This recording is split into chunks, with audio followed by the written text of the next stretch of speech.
Hey, welcome back. This is a Jefferson nickel, one of the most common coins ever produced in the United States. But hidden inside this ordinary 5-cent piece are details so subtle that serious collectors have spent years searching for authenticated examples worth far more than anyone would ever expect.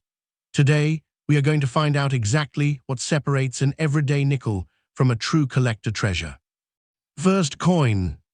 There is a small silver of American coinage that sits quietly in pocket change, passed over by millions of people every single day, dismissed as ordinary, and yet one specific year of that very coin carries a story so deeply woven into the fabric of post-war America that serious collectors have spent decades hunting for the right example. The 1946 Jefferson nickel marks a turning point in United States minting history, standing as the first nickel struck after the end of World War II and the first to return to its original copper-nickel composition after the wartime silver alloy experiment that defined the years 1942 through 1945. Most people who encounter this coin today have absolutely no idea what it represents, and even fewer realize that authenticated examples in the right grade and condition have commanded prices at auction that would astonish the average person on the street. Later in this exploration, you will discover exactly what verified specimens of this coin have sold for, what specific factors separate a common 50-cent piece of pocket change from a four-figure collector treasure, and why professional grading can transform a seemingly ordinary nickel into something genuinely extraordinary. The answer lies in a combination of historical timing, metallurgical transition, strike quality, and the relentless pursuit of perfection that defines the most passionate corner of American numismatics. The story of the 1946 Jefferson nickel cannot be told without understanding the economic and emotional landscape of the United States in the immediate aftermath of the Second World War. By late 1945, the Allied victory had been secured, troops were beginning their long journey home, and the massive industrial war machine that had defined American manufacturing for 4 grueling years was rapidly retooling for peacetime consumer production. The United States Mint faced its own transition challenge. Since October of 1942, the Jefferson nickel had been struck in an emergency wartime alloy of 35% silver, 56% copper, and 9% manganese, because nickel was a critical strategic material needed for armor plating and military hardware. Those wartime silver nickels were distinguished by a large mint mark placed above the dome of Monticello on the reverse, including the first and only use of a Philadelphia mint mark on a nickel until much later in the series. When the war ended, the mint moved quickly to restore the pre-war composition of 75% copper and 25% nickel, and the 1946 issue became the symbolic return to normalcy, a quiet but meaningful milestone that the American public barely noticed at the time, but which numismatic historians now regard as a defining moment in 20th century coinage. Every 1946 Jefferson nickel carries the weight of that transition, a small piece of metal that represents a nation shifting from the machinery of war to the optimism of peace. The design of the Jefferson nickel itself had been in place since 1938, when it replaced the beloved Buffalo nickel after a national design competition was held by the Treasury Department. The winning submission came from Felix Schlag, a German-born sculptor who had immigrated to the United States in the late 1920s and whose design captured Thomas Jefferson in left-facing profile on the obverse, paired with a dignified depiction of Monticello, Jefferson's neoclassical Virginia estate, on the reverse. Schlag's original reverse design included his full name prominently displayed below Monticello, but Treasury officials requested modifications, and the designer's name was eventually reduced to a modest placement that would remain consistent through the 1946 issue. The obverse inscription reads, "In God We Trust," along the left border, "Liberty," along the right with the date positioned below it, and Thomas Jefferson curving along the bottom rim. The reverse bears "E pluribus unum" at the top, Monticello in large letters beneath the central image, and United States of America, curving above 5 cents at the bottom. The 1946 issue maintained every element of Schlag's original design with no modifications, making it a faithful continuation of the pre-war aesthetic and a clean break from the wartime silver issues that had preceded it by just 1 year. Production of the 1946 Jefferson nickel took place across all 3 operating United States mint facilities, and the mintage figures tell a revealing story about post-war economic priorities. The Philadelphia Mint, as the primary facility, produced approximately 161,116,000 nickels without a mint mark, making the plain 1946 issue the most abundant of the 3. The Denver Mint contributed roughly 45,206,000 pieces, bearing a small D mint mark on the reverse to the right of Monticello, while the San Francisco Mint struck approximately 13,530,000 coins, carrying the S mint mark in the same position. Each coin measures 21 millimeters in diameter, weighs exactly 5 grams, and features a plain edge with no reading or lettering.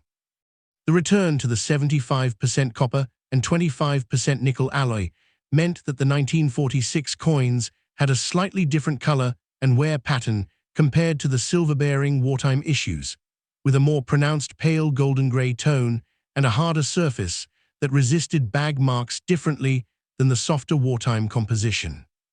Collectors who handle both wartime and 1946 nickels side by side can often distinguish them by color alone, even before examining the date or mint mark, because the metallurgical shift is visible to the trained eye. Grading the 1946 Jefferson nickel presents unique challenges that stem directly from the production conditions of the era. The most critical element that separates an ordinary mint state example from a truly valuable one is the preservation of the steps on Monticello, a feature so important to collectors that it spawned its own designation within the grading system. Coins that display 5 or 6 fully visible and complete steps leading up to the entrance of Monticello, without interruption from strike weakness, contact marks, or die erosion, earn the coveted full steps designation from professional grading services like PCGS and NGC.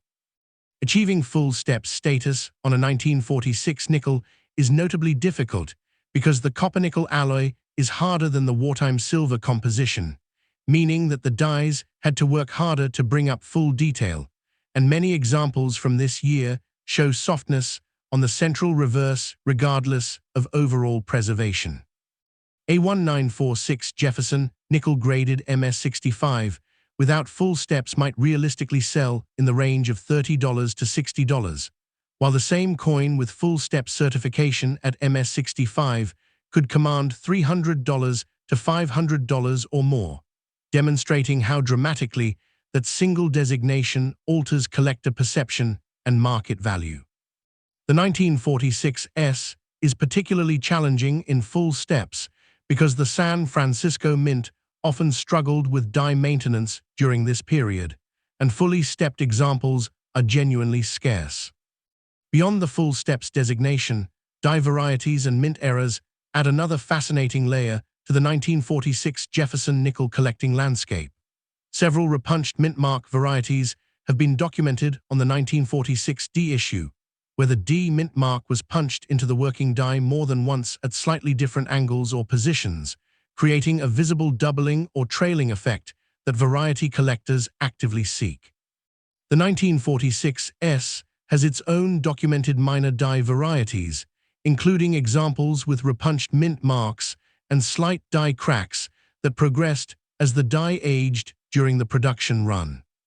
On the error side, off-center strikes, broad-struck examples, and coins struck on foreign planchets or previously intended for other denominations have all been recorded for the 1946 date, though these are extraordinarily rare and typically surface only when major collections are catalogued for auction. A genuine 1946 Jefferson nickel struck on a cent planchet, for example, would be a significant error discovery that could easily command $1,500 to $2,500, depending on the degree of off-metal evidence visible and the overall eye appeal of the strike. Collectors should understand that these era coins represent a tiny fraction of 1% of total production, and that the vast majority of 1946 nickels, even in high grade, are common and modestly valued pieces that reflect their enormous mintage numbers.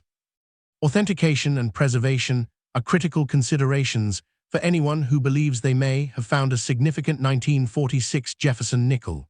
Counterfeit and altered examples do exist in the marketplace, particularly among coins that have been artificially enhanced to simulate higher grades or full steps status through chemical treatment, mechanical re-engraving of the Monticello steps, or even laser alteration of the surface.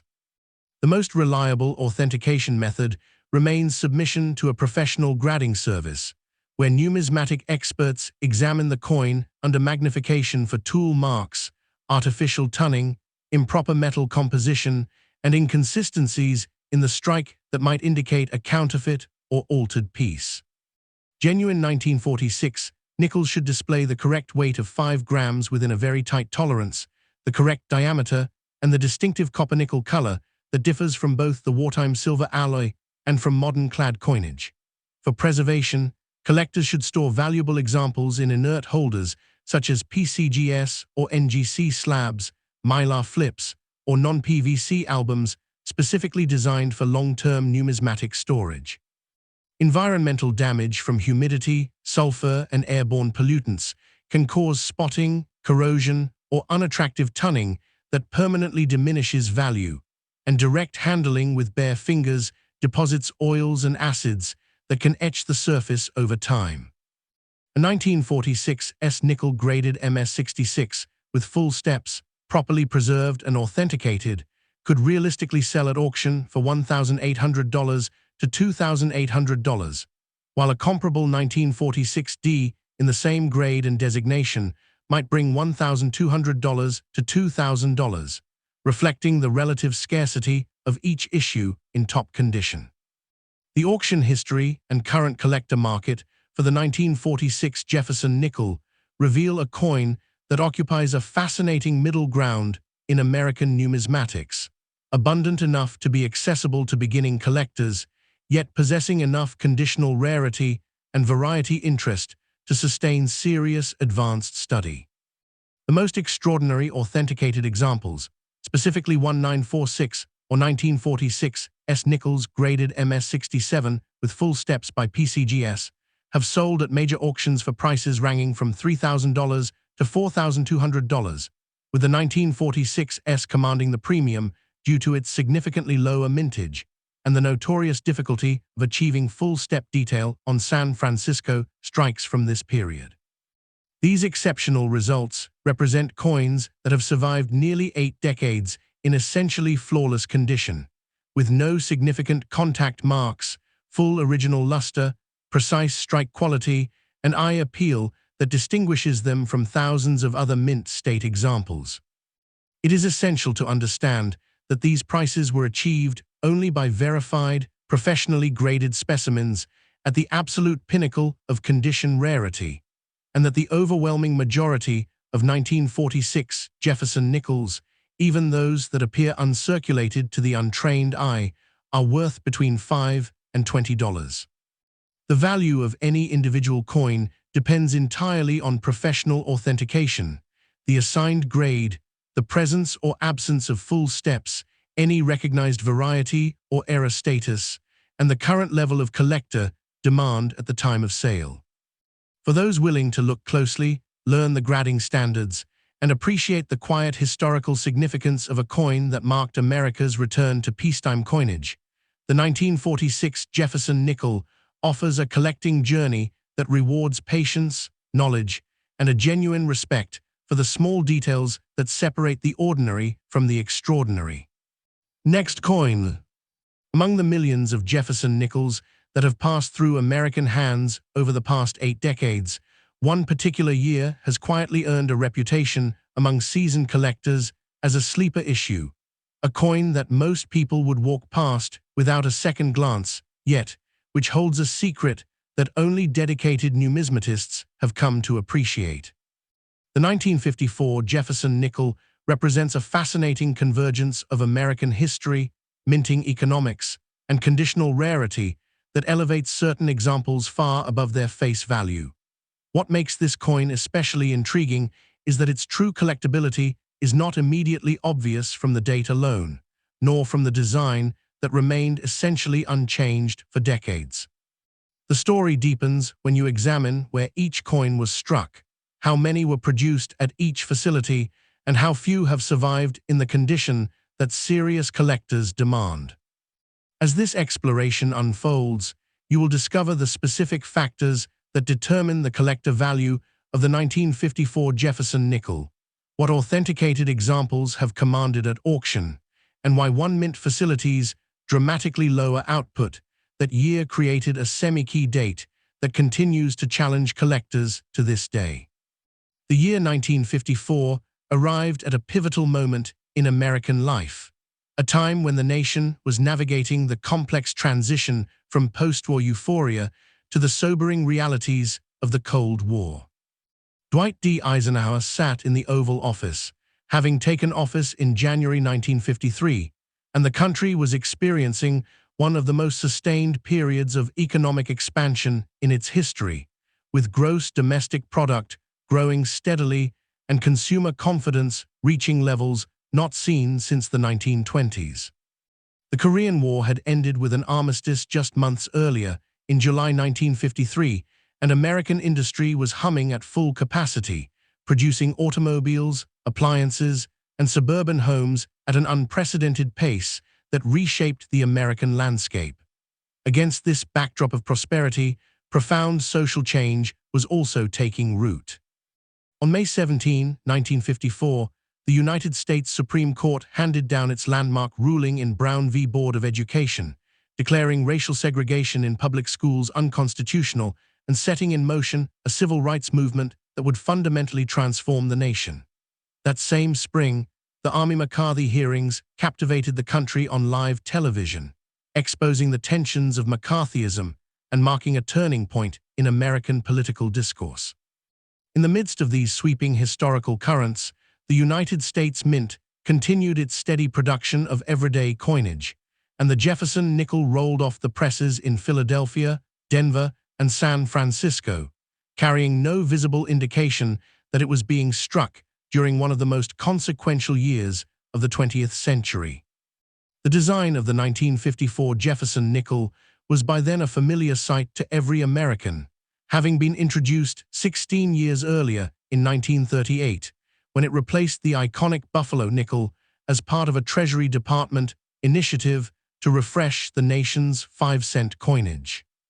Felix Schlag, a German-born sculptor who had emigrated to the United States in 1929, won the national design competition with a dignified left-facing profile of Thomas Jefferson on the obverse and a stately rendering of Monticello, Jefferson's beloved Virginia mountaintop estate, on the reverse. The obverse carries the inscriptions, "In God We Trust," along the left rim, "Liberty" along the right with the date positioned directly beneath it, and Thomas Jefferson curving along the bottom border. The reverse displays "E Pluribus Unum" at the top, Monticello prominently beneath the central architectural image, and United States of America arched above 5 cents at the bottom. Every 1954 nickel measures 21.21 millimeters in diameter, weighs exactly 5 grams, and features a plain edge without reading or any incused lettering. The composition remained the standard 75% copper and 25% nickel alloy that had been restored after the wartime silver experiment concluded in 1946, giving the coin its characteristic pale grayish-gold coloration and a surface hardness that directly influenced how sharply the design elements, particularly the fine steps of Monticello, could be brought up during the striking process. The mintage figures for the 1954 Jefferson nickel tell a story of dramatic contrast that lies at the very heart of this coin's collector appeal. The Philadelphia Mint, operating as the primary production facility, struck approximately 47.6 million nickels without a mint mark, while the Denver Mint contributed roughly 49.9 million pieces bearing a small d on the reverse to the right of Monticello. Together, these two facilities produced nearly 98 million nickels for the year, ensuring that the 1954 date would be a common sight in pocket change for decades to come. The San Francisco Mint, however, tells an entirely different and far more compelling story. San Francisco struck only approximately 2,760,000 nickels in 1954, carrying the S Mint mark in the same reverse position, a figure that represents barely a fraction of the combined output of Philadelphia and Denver.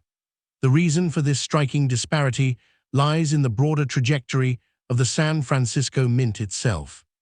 which was gradually reducing its production of minor coinage during the early 1950s as the Treasury Department consolidated minting operations at the more modern and efficient Philadelphia and Denver facilities. Within just a year or two, the San Francisco Mint would see striking coins for circulation entirely, making the 1954 S one of the last low-mintage Jefferson nickels from that historic California facility, and transforming it into what collectors now recognize as a semi-key date in the series, a coin that sits quietly between common and rare, accessible yet genuinely challenging in the grades that matter most. The significance of the 1954 S nickel extends well beyond its low mintage, because the conditions under which it was struck directly affect how many examples survive in the grades that collectors prize most. The full steps designation, awarded by professional grading services when 5 or 6 complete and uninterrupted steps are visible on the Monticello reverse, is notoriously difficult to achieve on San Francisco nickels from this period. The copper-nickel alloy's inherent hardness required significant striking pressure to fully bring up the fine details on the central reverse, and the San Francisco Mint's die maintenance practices during the early 1950s were inconsistent, leading to die erosion, incomplete strikes, and surface softness that diminished step visibility on a large percentage of the production run. Even examples that escaped circulation and were preserved in mint state condition often display partial or blended steps, making fully stepped specimens genuinely scarce. Luster on well-preserved 1954 S nickels tends toward a bright, cartwheeling quality when the coin was struck from fresh dies, but many surviving examples show a somewhat subdued or grainy surface texture that reflects the progressive agging of the dies throughout the production cycle. A 1954 S nickel graded MS-65 without full steps might realistically sell in the range of $75 to $150, while the same coin with the full steps designation at that identical grade could command $400 to $700, illustrating how dramatically that single attribute reshapes collector perception and market valuation. Understanding the grading landscape for the 1954 Jefferson nickel requires an appreciation for how few high-grade examples have survived across all three mints, and particularly from San Francisco. Professional grading services evaluate Jefferson nickels on the Sheldon scale from MS-60 through MS-70, with the vast majority of certified 1954 S specimens clustering in the MS-63 to MS-65 range. Coins graded MS-66 are notably scarce, and MS-67 examples are extraordinarily rare, with population reports from PCGS and NGC showing only a small handful of certified specimens at that elite level. Color and tunning also play a meaningful role in collector desirability, though Jefferson nickels do not develop the vivid rainbow tunning associated with silver coinage. Natural tunning on a copper-nickel nickel typically appears as subtle golden, amber, or pale blue hues around the periphery, and collectors generally prize original, uncleaned surfaces far more than any artificially enhanced or chemically treated appearance. A 1954 S-graded MS-66 with full steps and attractive original tunning could realistically sell at auction for $1,200 to $1,800, while a comparable 1954D in the same grade and designation might bring only $150 to $300, reflecting the enormous difference in conditional rarity between the two issues. The Philadelphia issue, despite its higher mintage, can also be surprisingly challenging in full steps at the MS-66 level and above, though it remains considerably more available than the San Francisco coin in any grade. Die variety collectors have also found fertile ground among the 1954 Jefferson nickels, with several repunched mint mark varieties documented on both the 1954D and 1954S issues, where the mint mark was punched into the working die at slightly different positions or angles, creating a visible doubling or trailing effect that variety specialists actively pursue and catalog in specialized references. These varieties can carry modest premiums when recognized and authenticated, particularly in higher grades. Mint errors from this year are rare but not unknown, with occasional off-center strikes, clipped planchets, and broad-struck examples appearing on the market over the years, typically commanding $200 to $600 depending on the type, severity, and visual appeal of the era. Authentication of any 1954 Jefferson nickel presented as a high-grade or full steps example should always be confirmed through professional grading services, because the techniques used to artificially enhance step visibility, including chemical etching, abrasive cleaning, and mechanical re-engraving of the Monticello steps, have become increasingly sophisticated and can deceive the untrained eye. Collectors should examine coins under magnification for tool marks, unnatural surface textures, inconsistent luster patterns, and any signs of improper cleaning that might indicate alteration. For long-term preservation, valuable examples should be stored in inert plastic holders, certified grading slabs, or non-PVC archival flips, and should never be handled with bare fingers or exposed to environments containing sulfur compounds, high humidity, or airborne contaminants that can cause spotting, corrosion, and permanent surface degradation over time. The auction record for the 1954 Jefferson nickel reflects the intense competition that exists among advanced collectors for the very finest surviving examples, particularly those bearing the San Francisco mint mark in grades that approach the theoretical limits of the Sheldon scale. Authenticated 1954 S nickels graded MS67 with full steps by PCGS have sold at major auctions for prices ranging from $2,800 to $3,800, with the specific realization determined by the combination of strike sharpness, luster quality, surface preservation, tunning appearance, and overall eye appeal that distinguishes each individual coin from every other specimen at that grade.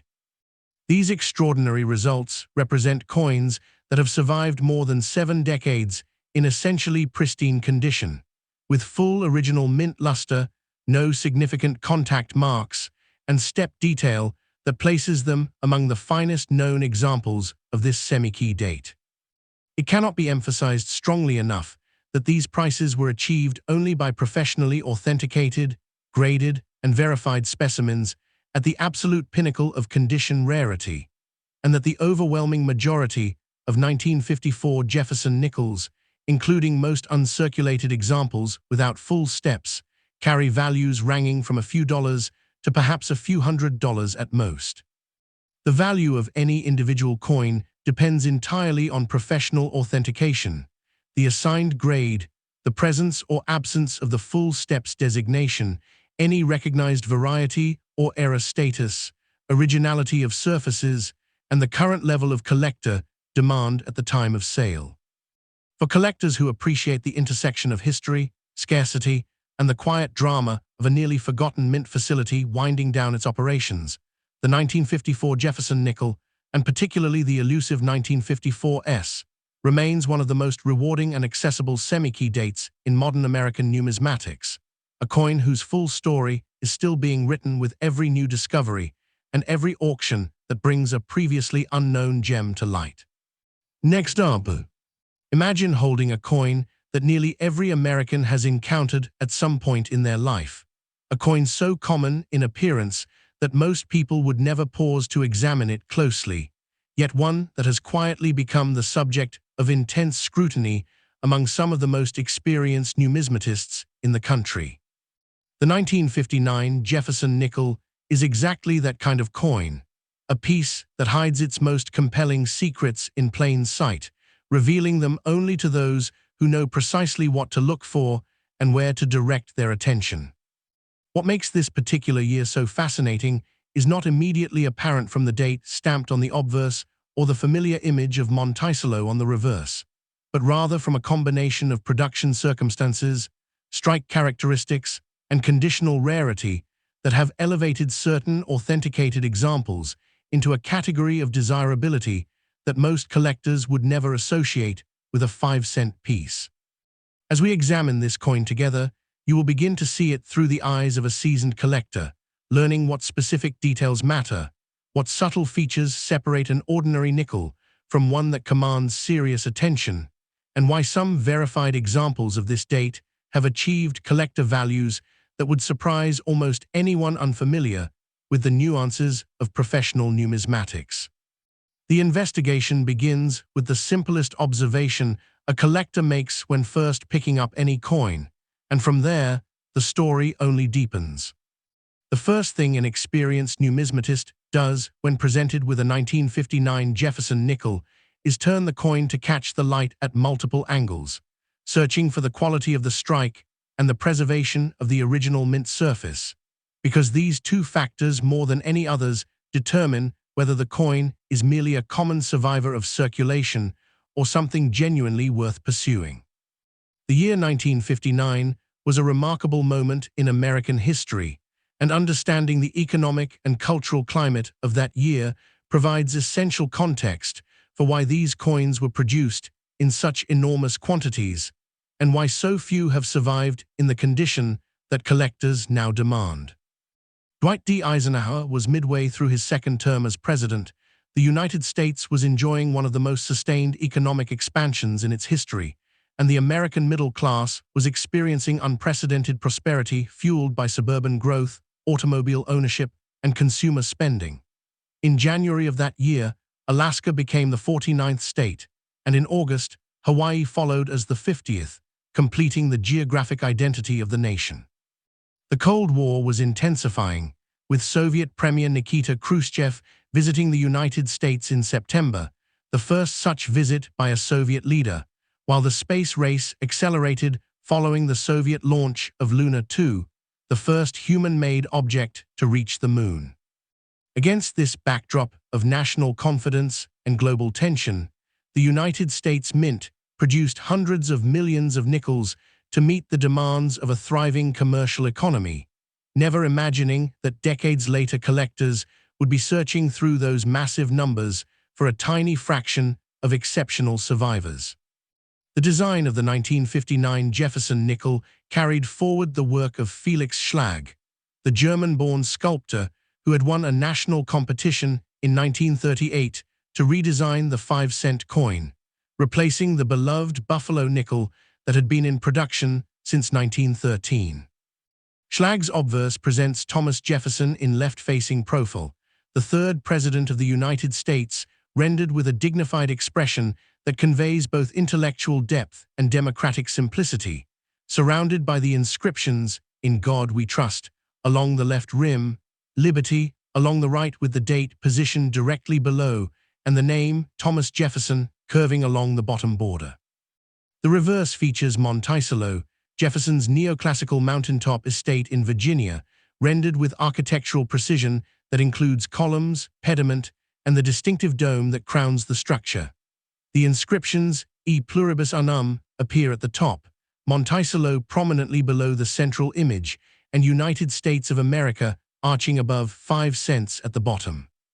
Every 1959, nickel measures 21.21 millimeters in diameter, weighs exactly 5 grams, and features a plain edge without reading or lettered inscription. The composition is 75% copper and 25% nickel, the standard alloy that had been in use since the wartime silver experiment concluded in 1946, producing a coin with a characteristic pale grayish-gold coloration and a surface hardness that directly influences how crisply the finest design elements can be struck into the metal.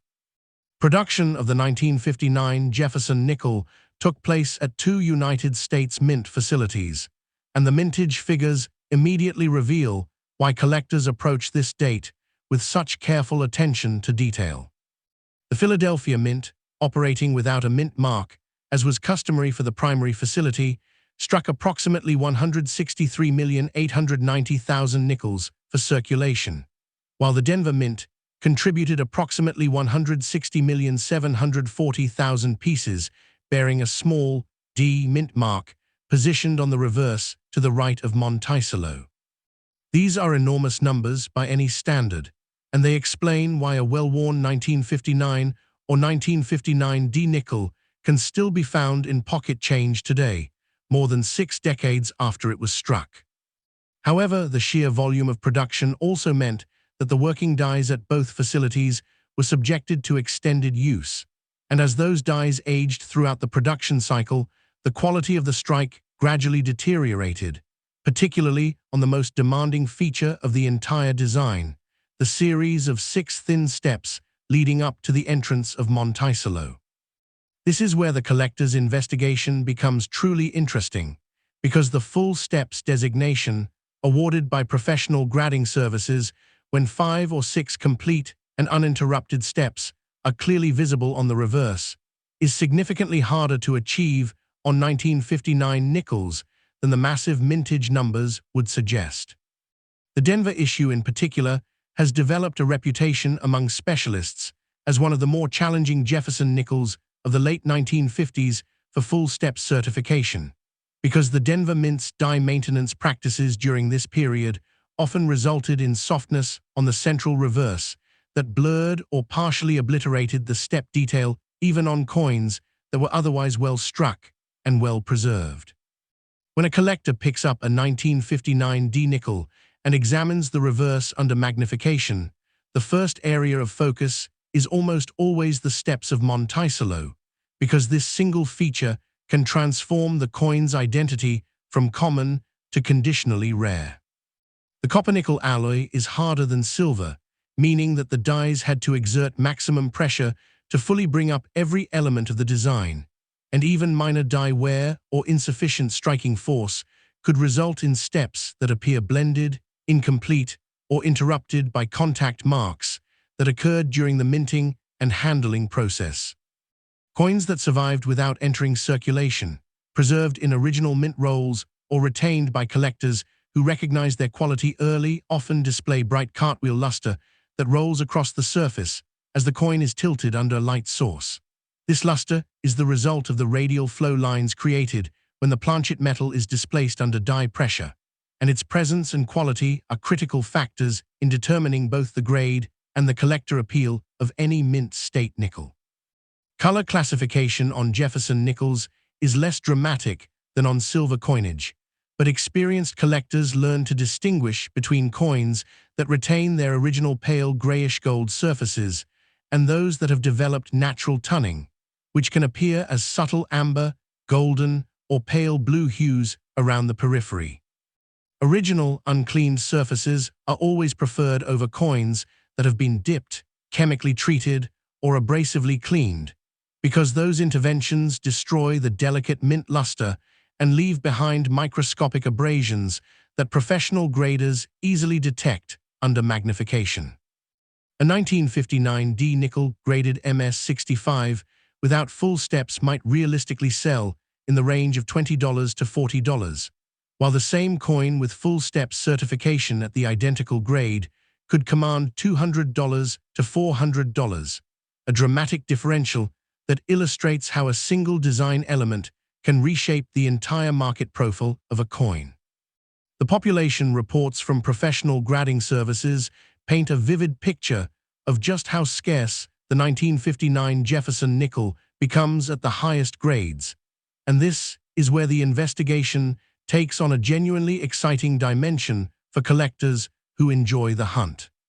The vast majority of certified 1959 and 1959 D nickels cluster in the MS63 to MS65 range, reflecting coins that were saved in small numbers from circulation, but that show varying degrees of contact marking, strike softness, or surface imperfection. Moving up to MS66, the population drops significantly, and at MS67, the certified population becomes remarkably thin, particularly for the Denver issue with full steps.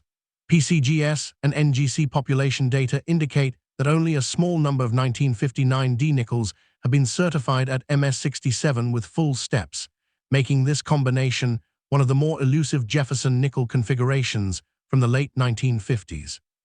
The reasons for this scarcity are rooted in the production conditions at the Denver Mint, where dye erosion, inconsistent striking pressure, and the sheer volume of coins being produced all contributed to a relatively small percentage of coins that received both a sharp strike and survived without significant bag marks or surface contact. A 1959D nickel-graded MS66 with full steps could realistically sell at auction for $1,100 to $1,600, while an MS67 with full steps example, when one does appear on the market, might command $2,500 to $3,500 depending on the quality of the luster, the sharpness of the strike, the originality of the surfaces, and the overall eye appeal that distinguishes it from other coins at the same certified grade. Dye varieties and mint eras add another compelling layer to the 1959 Jefferson nickel story, and collectors who know what to look for sometimes discover that a coin they initially dismissed as ordinary carries a hidden attribute that significantly increases its desirability. Repunched mint mark varieties have been documented on the 1959D issue, where the D was punched into the working die at slightly different positions or angles, creating a visible doubling or trailing effect that variety specialists catalog and actively pursue.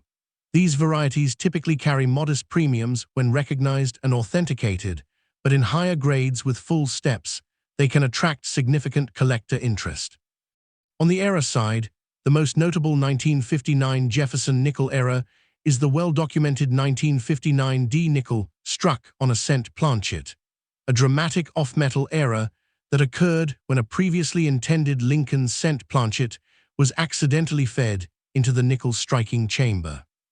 These era coins are visibly different from standard nickels, weighing approximately 3.11 grams instead of the standard 5 grams, and displaying a color and surface texture more consistent with bronze cent composition than with copper-nickel alloy.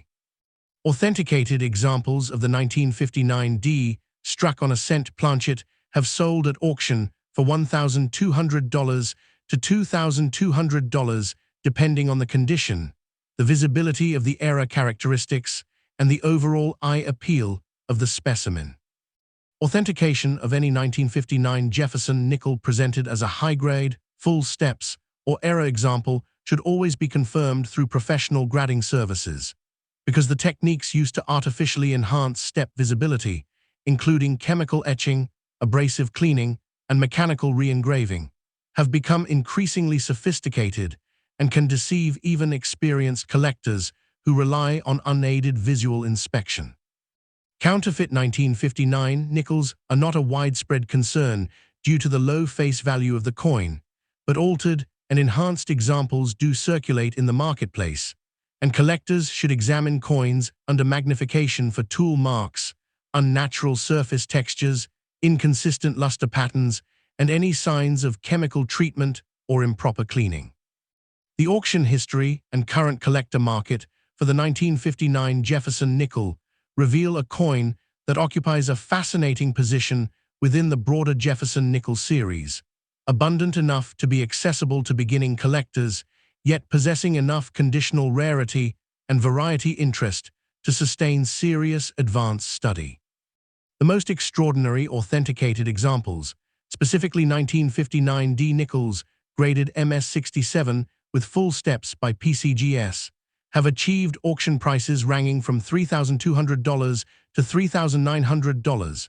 with the specific realization determined by the combination of strike sharpness, luster quality, surface preservation, tunning appearance, and overall eye appeal that distinguishes each individual coin from every other specimen at that grade level.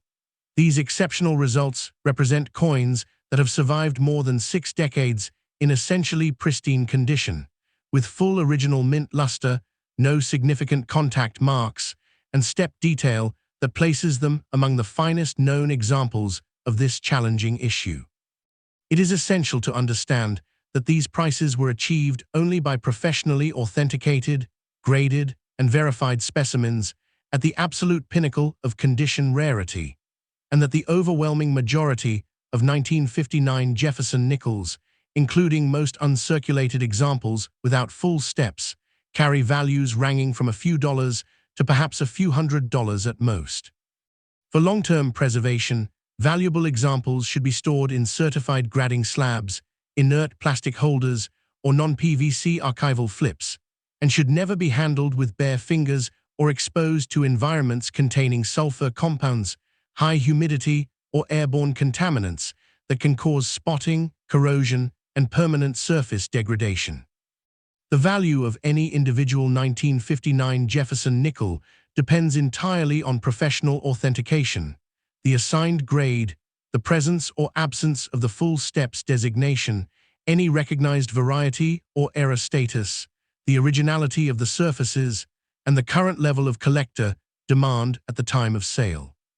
For collectors who appreciate the quiet challenge of finding extraordinary quality within an ocean of ordinary production, the 1959 Jefferson nickel, and particularly the elusive 1959D with full steps, offers a pursuit that rewards patience, knowledge, and a genuine appreciation for the subtle details that separate the common from the exceptional. Last coin. There is a coin that nearly every American alive in the mid-20th century touched, spent, and passed along without a moment of hesitation, a 5-cent piece so deeply embedded in the fabric of everyday commerce that its very ubiquity became its disguise. The 1964 Jefferson nickel is one of the most produced coins in United States history, struck in numbers so vast that the figures almost defy comprehension, and yet within that ocean of production lies a paradox that has captivated serious numismatists for decades. How can a coin minted in the billions become the object of intense collector desire? The answer is not obvious, and it is not revealed by the date alone or by the familiar portrait of a founding father that gazes outward from the obverse. What transforms certain examples of this coin from worthless pocket change into sought-after collector pieces is a combination of strike quality, surface preservation, and conditional rarity so specific that only a trained eye can identify it.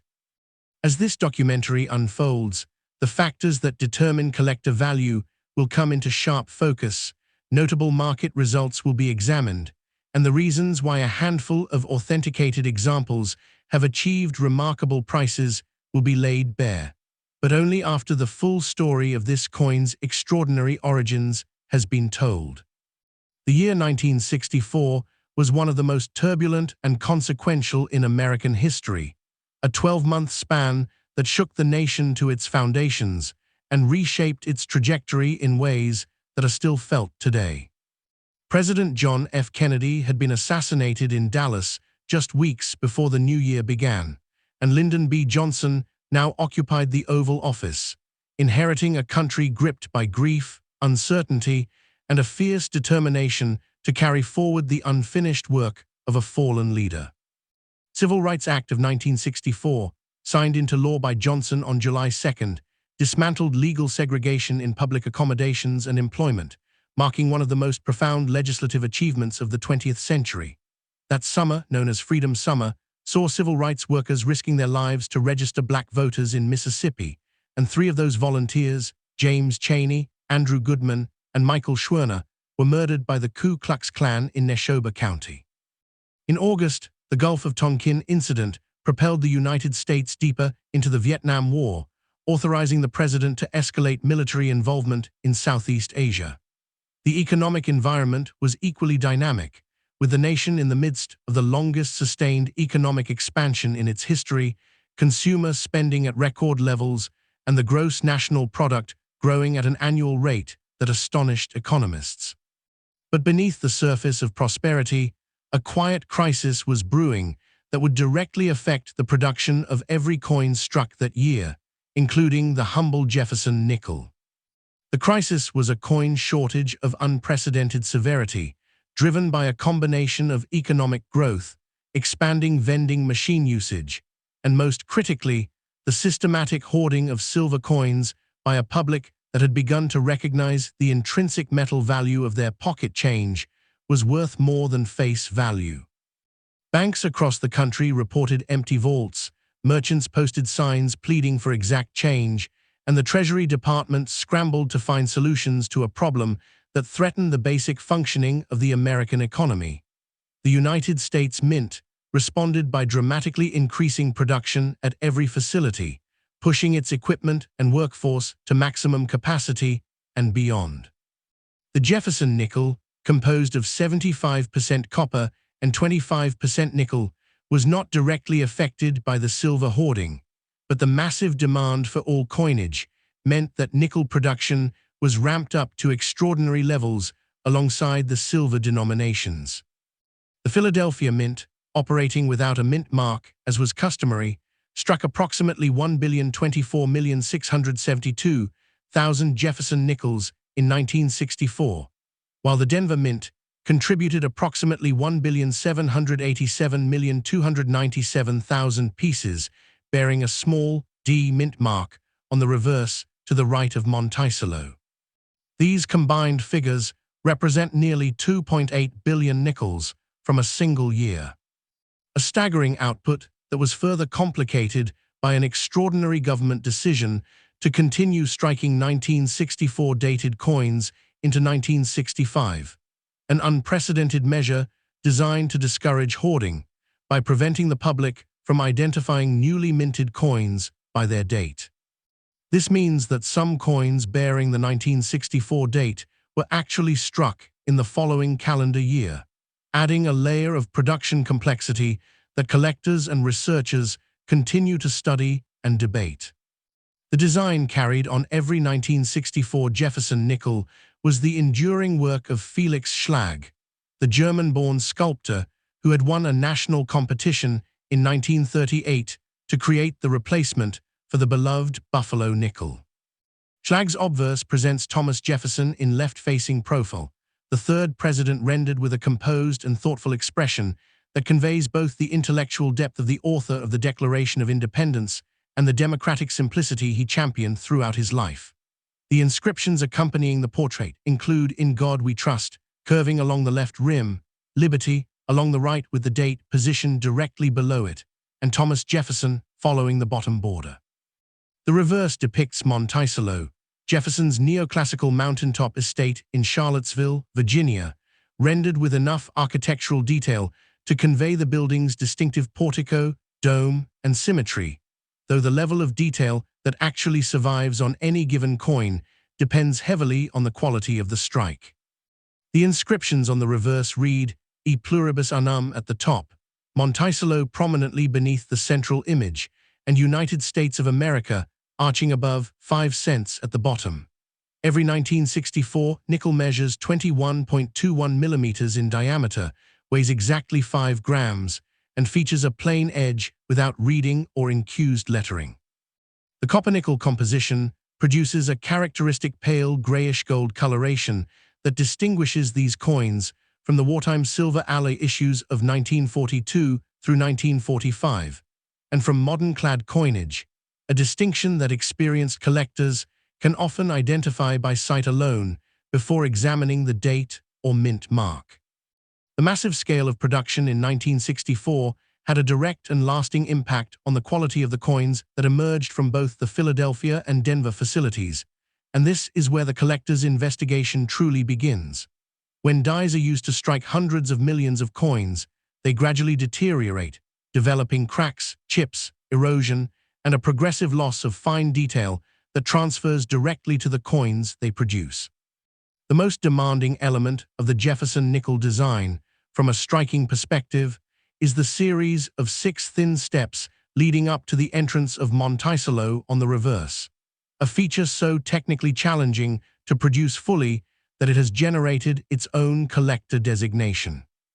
Professional grading services, including PCGS and NGC, award the coveted full steps designation to nickels that display 5 or 6 complete, uninterrupted, and clearly defined steps on the Monticello reverse, without any blending, softness, or interruption from contact marks or die erosion.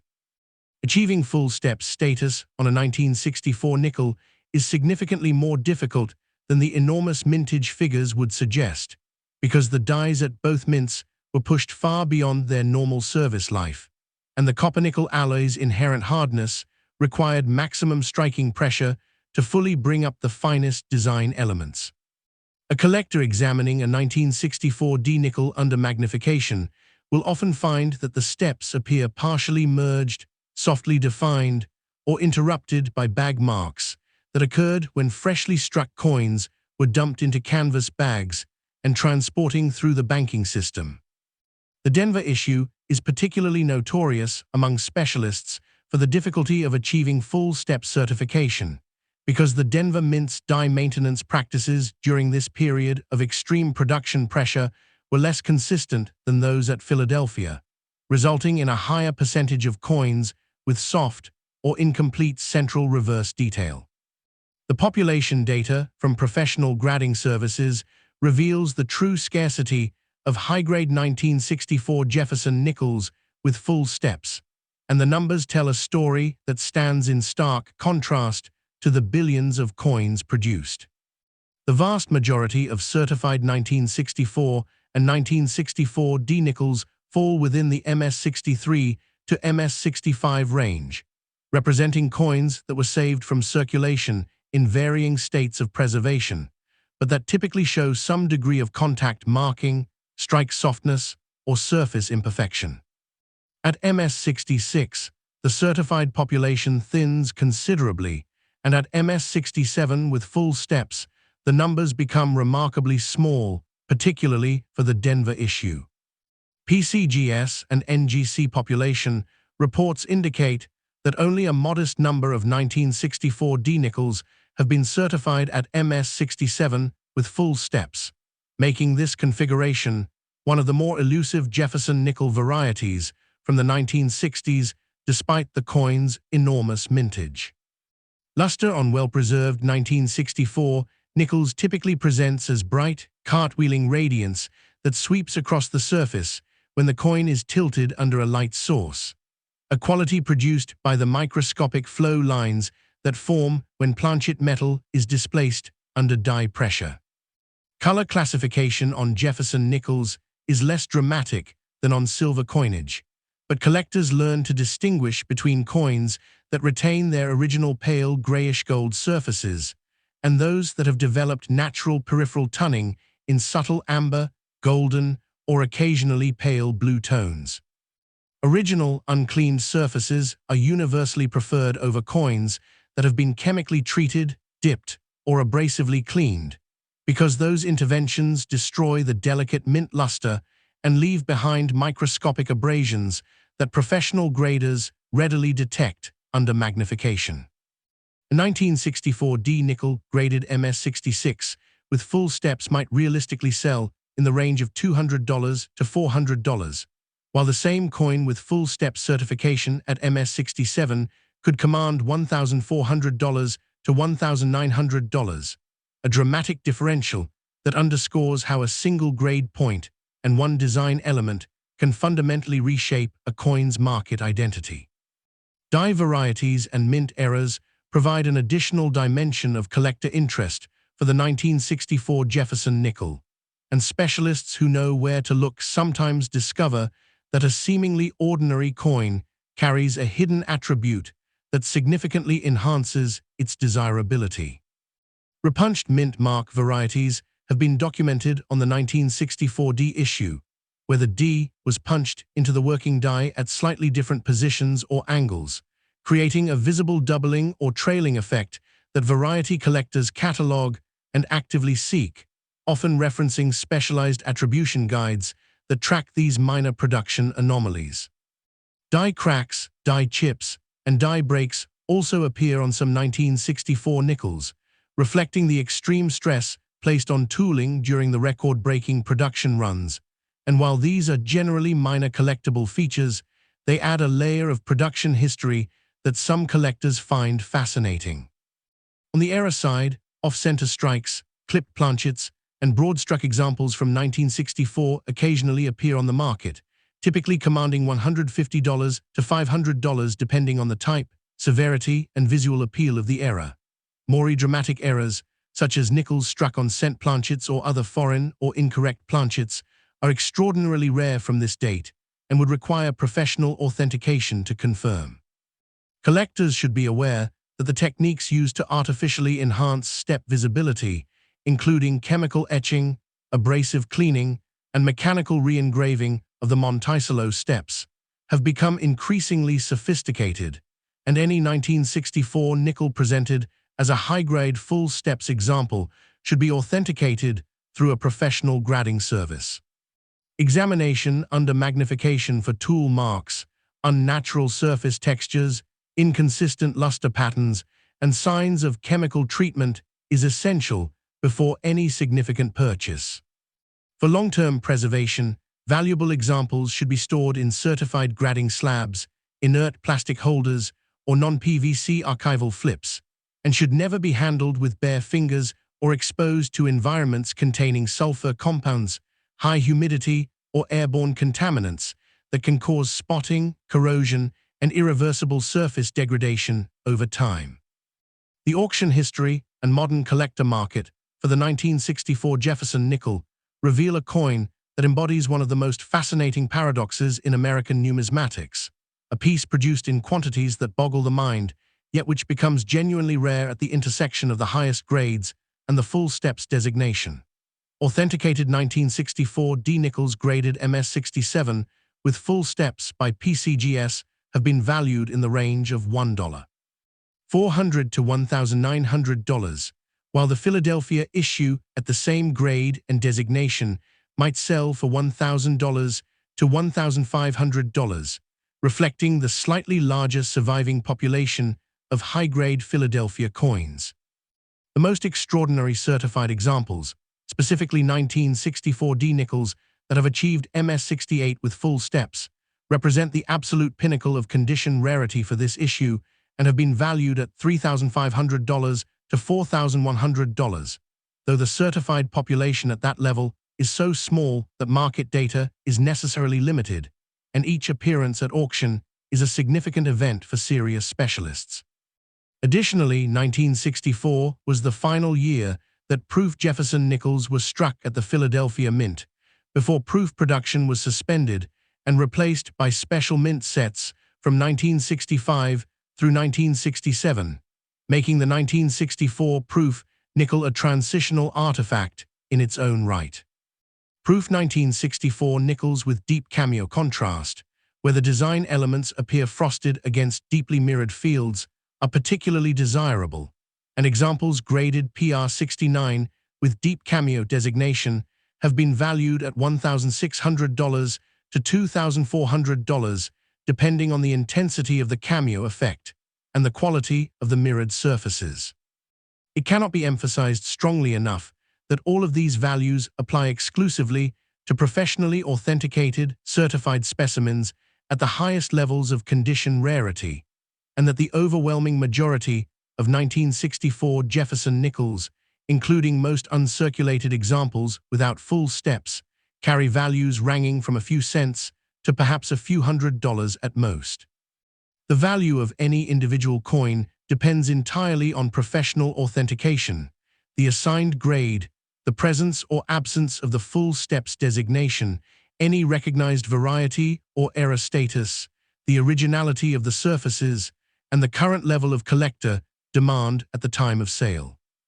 The 1964 Jefferson nickel stands as a monument to a year that changed America forever, a small piece of copper and nickel that carries within its surfaces the story of a nation grappling with civil rights, war, prosperity, and the quiet drama of a mint system pushed to its absolute limits. And for those who learn to read the subtle language of strike, luster, and surface preservation, every coin becomes a detective story waiting to be solved. The next time you encounter a Jefferson nickel in your change, hold it up to the light and look closely, because the most extraordinary discoveries in numismatics often begin with a coin that everyone else overlooked.